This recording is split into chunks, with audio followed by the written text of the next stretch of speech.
Hello friends, ஒரு குட்டி vlog தான் இன்றைக்கி. சனிக்கிழமை பார்த்திங்கன்னா, சோளம் தோசைக்காக ஊற வச்சுருந்தேன்.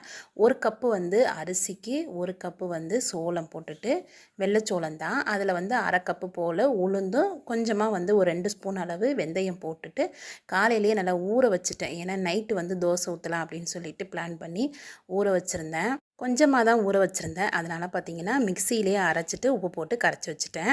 இப்போலாம் வந்து அரிசி கூட வந்து இந்த மாதிரி வெள்ளைச்சோளம், ராகி, கம்பு அந்த மாதிரி சிறுதானியத்தை வந்து சேர்த்து தான் ஊற வச்சு தோசையோ இட்லியோ சுடுறது. மேக்ஸிமம் வந்து எங்கள் வீட்டில் தோசை தான். அதுக்கே பார்த்திங்கன்னா 1/4 லிட்டர் எண்ணெய் வந்து ஒரு தடவை தோசை ஊற்றுறதுக்கே சரியாயிடும். எண்ணெய் வந்து கடலெண்ணெய் தான் யூஸ் பண்ணுவோம். ஆனால் வந்து தோசை ஊற்றிக்கிட்டே இருக்கிறதுனால எண்ணெய் வந்து கொஞ்சம் சீக்கிரமாகவே சரியாயிடும் மாதிரி இருக்கும்.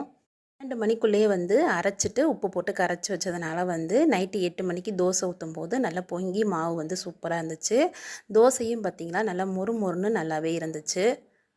சிறுதானியத்தை சேர்த்து செய்யும்போது டேஸ்ட்டாக தோசையெல்லாம் வந்து நல்லாயிருக்கும். ஆனால் வந்து இந்த சிகப்பரிசி, கருப்பரிசிலாம் வந்து ஒரு நாள் வந்து ஊற வச்சு செஞ்சுருந்தேன். தோசை பார்த்திங்கன்னா ரஃப்பாக இருந்துச்சு. அதே சமயம் வந்து சாப்பிடும்போது டேஸ்ட்டு கம்மியாக தான் இருந்துச்சு. ஆனால் வந்து அதனால தான் உடம்புக்கு நல்லதுங்கிறதுனால அதையும் வந்து அப்பப்போ ஆட் பண்ணிவிட்டு தோசையாக இட்லியாக வந்து ஊற்றிக்கிறது வீட்டில். ஆனால் இந்த குட்டீஸுங்களுக்கு வந்து வெறும் வெள்ளை கலரில் இருக்கணும். வெள்ளை தோசைன்னா வெள்ளை கலரில் தான் இருக்கணும். இந்த மாதிரிலாம் இருந்தால் நான் சாப்பிட மாட்டேன்ட்டு ஒரே அடம் தான் பிடிக்கிறாங்க.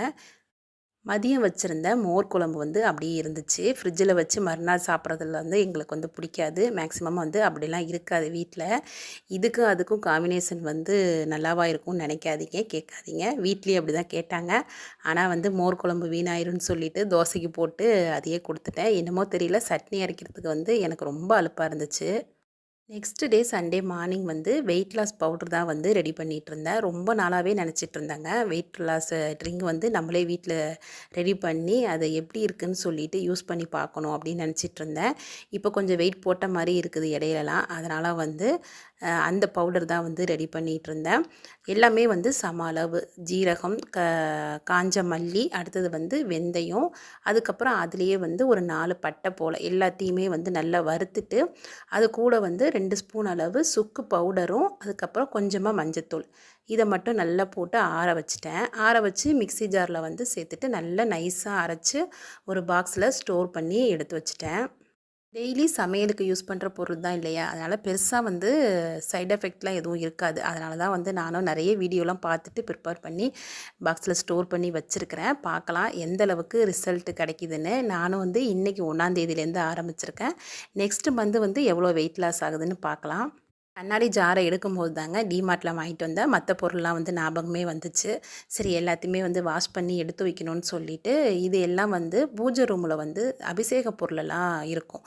திரவிய பொடி, அரிசி மாவு, அதுக்கப்புறம் மஞ்சள், சந்தனம் இதெல்லாம் வந்து இருக்கும். ஏன்னா நடராஜர் நாங்கள் வச்சுருக்கிறதுனால 2 மாதத்துக்கு ஒரு தடவை வந்து அபிஷேகம் பண்ணணும்.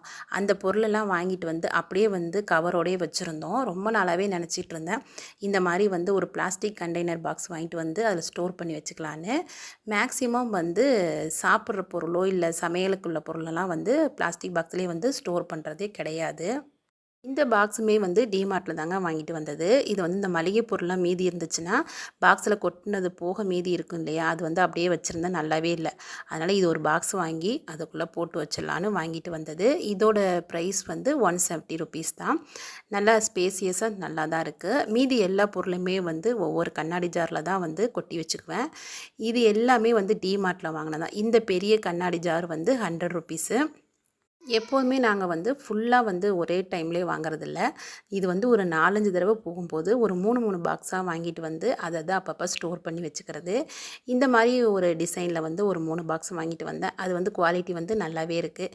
எனக்கு மேக்ஸிமம் வந்து இந்த பச்சை பட்டாணி, சுண்டல், அதுக்கப்புறம் பச்சைப்பயிறு இதெல்லாம் வந்து இந்த டிரான்ஸ்பரண்டான பாக்ஸில் போட்டால் தான் வந்து எனக்கு ஞாபகமே இருக்கும். இல்லைன்னா நான் மறந்துடுவேன். அதெல்லாம் கையோடு ஸ்டோர் பண்ணி அதை இடத்துல வச்சுட்டு சரி வெயிட் லாஸ் ட்ரிங்க் வந்து ரெடி பண்ணிடலான்னு சொல்லிவிட்டு நம்ம ரெடி பண்ணி வச்சிருந்தோம் பார்த்தீங்களா பவுடரு, அதை வந்து ஒரு டம்ளர் தண்ணிக்கு 1 ஸ்பூன் மட்டும்தான் போட்டு நல்லா கொதிக்க வச்சுருந்தேன். இதுலேயே வந்து லெமனையும் ஆட் பண்ணிக்கலாம், இல்லை தேன் ஆட் பண்ணிக்கலான்னு சொல்கிறாங்க. நான் வந்து எதுவுமே ஆட் பண்ணலை, அப்படியே குடிக்கலான்னு சொல்லிவிட்டு எடுத்து வச்சுட்டேன். நல்லா பயங்கர சூடாக இருந்ததுனால அப்படியே கொஞ்சம் ஆறட்டும்னு சொல்லிவிட்டு மற்ற வேலைகளையும் முடிச்சிடலான்ட்டு வந்துட்டேன்.